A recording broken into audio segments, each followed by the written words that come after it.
Welcome back to our second edition of Straight Talk with Vijay Narayan, where we look at one of the most important things that may provide us a higher level of protection when it comes to COVID-19. We've had the daily record of COVID-19 cases rising, and of course, it concerns everyone who is watching things closely. One of the answers for people is to ensure that we have a higher layer of protection.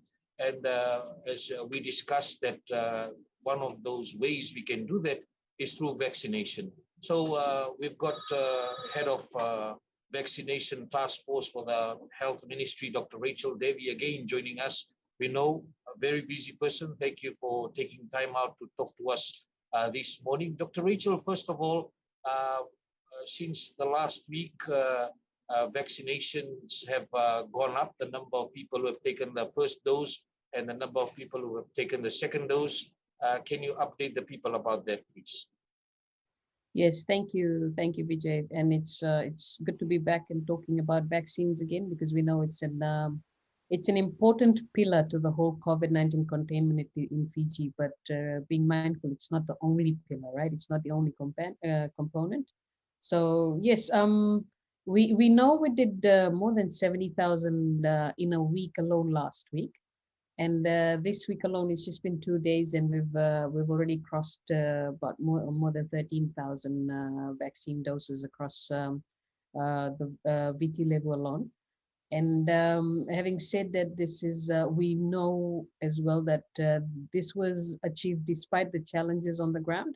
With the vaccine teams in Nandi and in Suva being down because they were secondary contacts, but they're being cleared off now, and we're hoping them to start soon.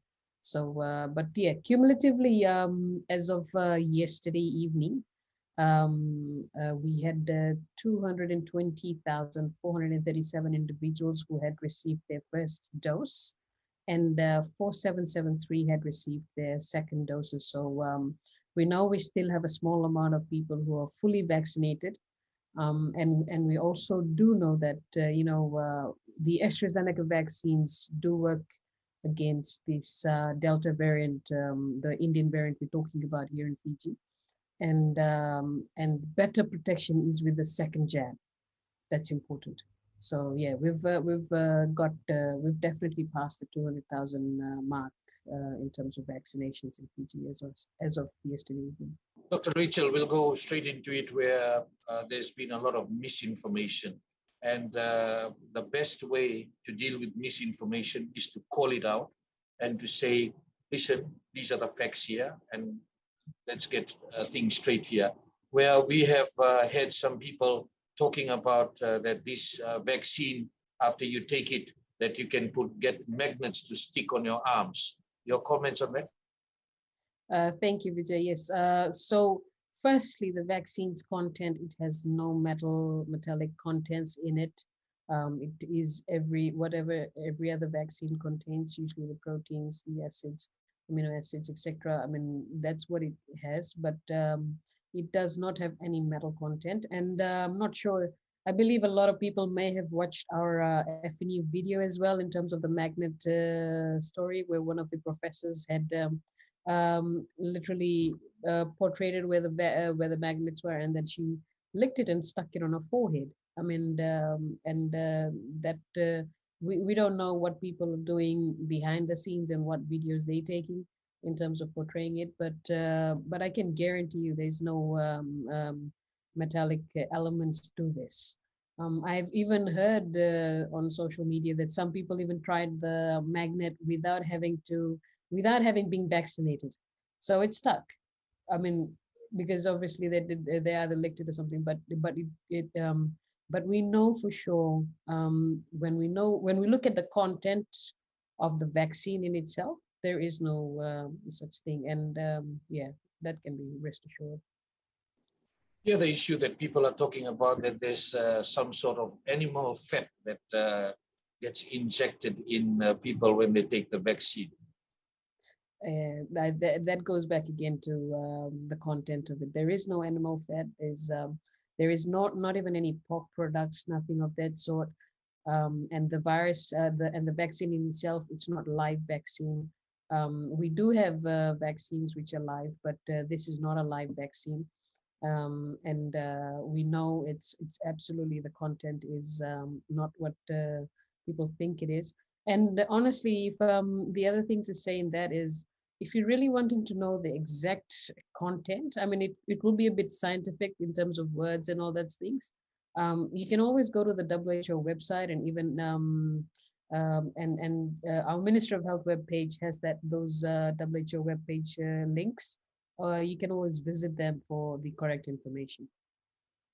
Dr. Rachel, the biggest issue, of course, is some people are basing it on religious grounds, saying that this is the mark of the beast when people take this vaccine. Your comments on that, Dr. Rachel? Thank you, Vijay. Yes. The mark of the beast, I don't know how a vaccine could be a mark of the beast. And if people are even talking about, I know there has been talks about microchips, etc. Now, when you think of it, when you even look at it, the smallest microchip in itself is not even able to fit into that bottle, neither into that needle. It cannot. In no way it can. That bottle, and when you look at that bottle inside, it's absolutely like it's clear. There's no residuals in it, nothing. So we know that it's absolutely impossible for a microchip. I mean, to get into it, and a microchip is it's not naked to the eye. You can see it.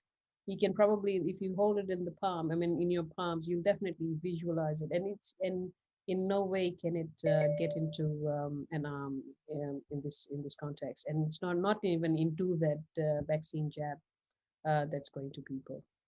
And as for those religious in terms of also the mark of the beast, I think we've got to realize that this vaccine has undergone significant amount of studies before it came to Fiji. There is no, it's a scientific thing. It's a scientific aspect where science has gone into the development of this vaccine. And I know even some people are talking about how could a vaccine, usually a vaccine takes decades to develop. How could a vaccine be developed so fast, so quickly? And in less than a year, we've got a COVID-19 vaccine. And this is one of the things I've been sharing across Fiji when we've been talking about it, and we've even shared it recently as well. Is when you think of it, globally we're in a pandemic mode, and in a pandemic mode, the whole world has come together to try and get a solution to this one virus that's lurking around in our countries. And to achieve that, all scientists came together, and a lot of things went simultaneously, hand in hand. And when you put that together, I mean, it's powerful.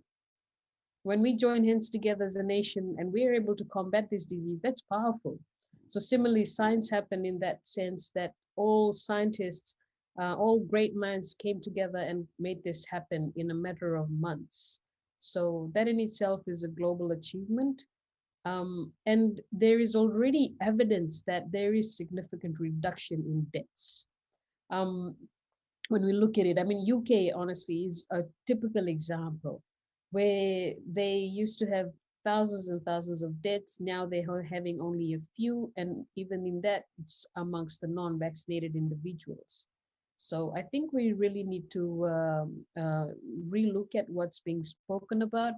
Don't go back and just listen to any information that's given to you. Like you said, misinformation. So we need to get the right information and get them correct, and because honestly, it is for us. It's for our safety. It's for all Fijian out there. There's issues also being raised. You touched on that point about there's so much work that has gone into this vaccine, and a number of scientists, many companies coming together to ensure this happens. People are still asking the question, oh, there was some people in bar, they were talking about it. I won't take this vaccine because I will die in 2 years. What's your message to those kind of people? I think, I mean, who are we to say when are we going to die? I mean, we were created We're human beings. We don't know when we're going to die. It could happen today. It could happen tomorrow. It could happen in a decade. We could even still live to pass 100 years of years. But every moment treasured with the loved ones is important. And for that, we just have to be. I think we've got enough wisdom and knowledge to say that, okay, if I've got something that can protect me, then why shouldn't I? And we've got to think. I mean, I think sometimes we become a bit too selfish and forget about our family around us. That there is a family that we go back to, a home that I go back to, and we've got to think about them as well, and not be complacent in that context. It's like, I'm going to die in a few years. Why should I take it? And just continue to live on with it. But I think it's more important that we think about what we're going through today, overcome it to that together, and then face tomorrow. And if I know it'll be mainly individuals who are older generations saying that I'm going to die any day in the next few years anyway. So why should I? So the other thing to note is, with the jab being taken by us adults, we are protecting our children. Being mindful, our children currently are not being able to be vaccinated because science has not directed us in that direction with the AstraZeneca vaccine that we've got. So, for example, if I've got 5 adults in the household and I've got 2 toddlers, I'd rather have all 5 vaccinated so that I can protect my toddlers that's at home with us. So in that way, we take that responsibility as adults to protect the younger generation as well.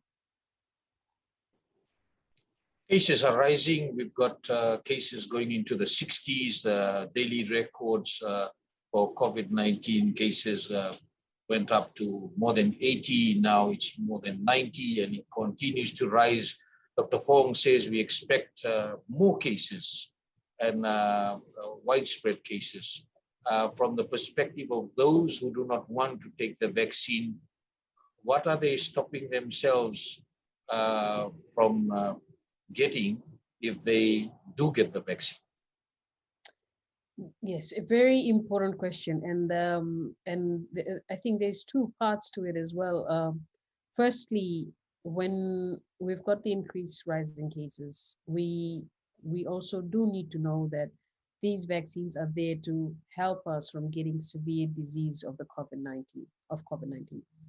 So when we do that, and when we've even gotten our second jab, it helps us reduce in the serious illnesses, reduces in the hospitalization, and reduces deaths. That's significantly, and that in itself is of essence and important that we do take these vaccinations. And when it comes closer to your house communities, that's also important that you stay within your bubble within that community and come in for that vaccination jab. So I think that's of importance here. Is these vaccines, like I mentioned again, is an important step. It's an important pillar to the whole containment approach. And also, having said that, I know there's some people even saying that, okay, I've got my second jab. Do I still need to wear my mask? Do I still need to do hand sanitizations, etc.? Of course you do need to, because not everybody in Fiji is vaccinated. We haven't reached herd immunity, and we may not until the next few months. I mean, till we all have gotten our second jab. And currently we know that majority of the people in Fiji that have gotten their jab it's just the first dose. So we're still a long way off, but but obviously we need that certain level of protection. So that's important. Let's talk about children.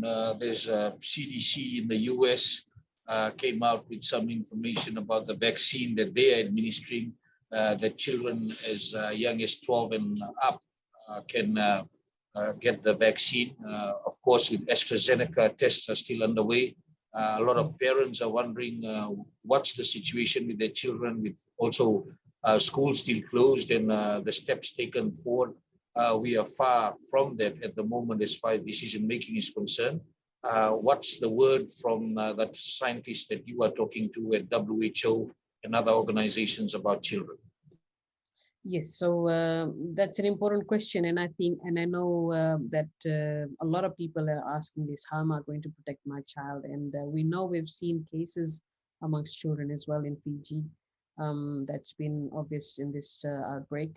So with the vaccine that America is vaccinating with is mainly Pfizer, and Pfizer has been endorsed to be to be vaccinated amongst the 12 to 16 year of age.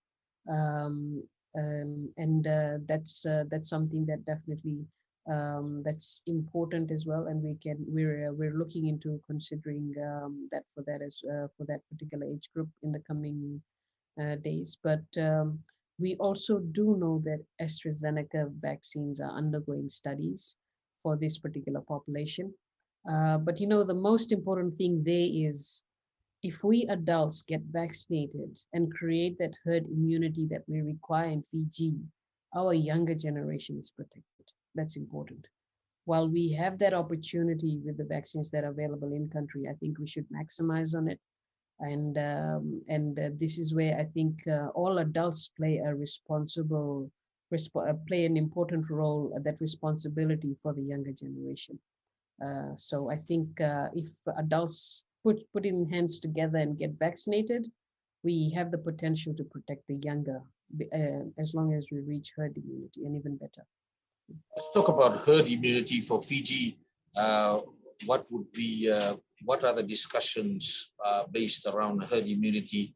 What's the percentage of population you're looking at? How many people are looking at? Right. So herd immunity, well, basically herd immunity concept works in this way, like I've been explaining. For example, if we've got 10 people in the room and 9 are vaccinated, and I'm protecting that one person who's probably a child, or someone who probably didn't fall into that eligible group of vaccination. So that's basically the herd immunity concept. Now, when we talk about percentage, every vaccine preventable disease has its own rates. For example, with measles, we need to be above 95% coverage to achieve herd immunity. And this is one of the things why we've always been harping about and going on, that when we've had a measles outbreak, we need to make sure that particular percentage coverage is achieved in the country and that particular population as well. So similarly with COVID vaccines, we've got a herd immunity of above 70%. But being mindful, the better we do. So Fiji is targeting 90 to 95% above for fully vaccinated individuals. And with that, we know the higher we are, the better we have at having a much better herd immunity in the country, and reducing the transmission, reducing the infectious diseases amongst our children. So that's the targets that we're working on. But we know that WHO's put out the 70%, while Fiji in itself is targeting a lot higher than that, for obvious reasons that we do want to maximize the protection. Because one of the reasons is, we've got a high NCD crisis, and we've got an NCD crisis in the country where non-communicable diseases such as diabetes, hypertension is one of the highest in the world. That makes our people very vulnerable. I mean, I can't explain more than that, in the sense that makes our people very vulnerable. So in that context, we really need all Fijians to be vaccinated and protected, and achieve that herd immunity for Fiji in itself. It's great news that Australia is sending the doses in batches. We expect another 50,000 doses this week. We had an interview with the Australian High Commissioner, John Feeks, who said they're making sure they're working with the Health Ministry team that the momentum continues with the batches arriving. And of course, with New Zealand also expected to do the same with 500,000 doses. With how the batches are arriving, you expect that to continue to ensure you have momentum in taking the doses to the people on the ground and continuing on your track to ensure people reach herd immunity? Yes, that's right. The vaccination program is dependent on the doses that are in the country right now. You may have noticed, and I know a lot of people are saying, why aren't we sending vaccines to the north, or sending vaccines to the islands, outer islands? Obviously, the reason is obvious for now, that we've got an outbreak happening here in the central, in on Viti Levu, and that's where the targeted approach is. And dependent on that is the vaccine rollout is the doses that we have in country. So as we get them, we roll them out, and we know on an average we've been seeing close to 50 to 70,000 vaccinations in a week. So we know that we need these numbers of vaccines to keep rolling. And if we were to roll out vaccination right across the country, I would anticipate maybe more than 80,000 doses in the country to be able to do a nationwide rollout simultaneously. Because we know the people of the north are keen, in the eastern divisions, in the islands, they're keen, and they're wanting to protect their people as well. So while we get the vaccines to them, I think the immediate interim protection is that you obviously continue with the COVID safe behaviors. But yes, we're definitely rolling out our vaccines as the doses are coming in. Dr. Devi, just in relation to questions being raised after our first session that we had last week, in relation to a lot of naysayers who are saying you're just trying to brainwash us to take the vaccine. Your comments to those who may be coming to this forum again to talk about that? Honestly, I'm not brainwashing anybody. I'm just being honest that I want all Fijians protected. I'm a Fijian wanting all Fijian to be protected out there, and that's as simple as I can get. And the other thing to note is it's not legalized that it's mandatory that you take it. We're trying to give you all the right information so you make the right decision. And obviously, ultimately, we all have our own individual rights that we share, and that's an individual choice. So we're not pushing that jab in your arm. We're giving you that choice to come forward and get that jab in your arm. We're not going to hold you down. No, we're not going to hold anybody down and force that jab into any single soul. But you can say that as a Fijian, this is the message to all Fijians to protect ourselves. Vaccination is an important pillar of the whole containment. I mean, the last thing that we would want to see in Fiji is, having death rates from COVID-19. That's the last thing that I think anybody would want to see. So there you go, Dr. Rachel Devi. And everything that we're talking about is based on factual information, based on statistics, based on research here and also globally that we're giving to you to help you make that decision. If you are still confused, please, you can contact the Ministry of Health in Fiji. You can go to the vaccination site and have that discussion, and to ensure that you are getting the right information, not that you are being tracked by a magnetic device in your arm. There's no such thing happening. And also that you are marked by the beast, so to speak. Get vaccinated, ensure that you're safe, protect your family members, and help the whole of Fiji in moving forward, as that's your part to play during this time. Until next week, have a great day.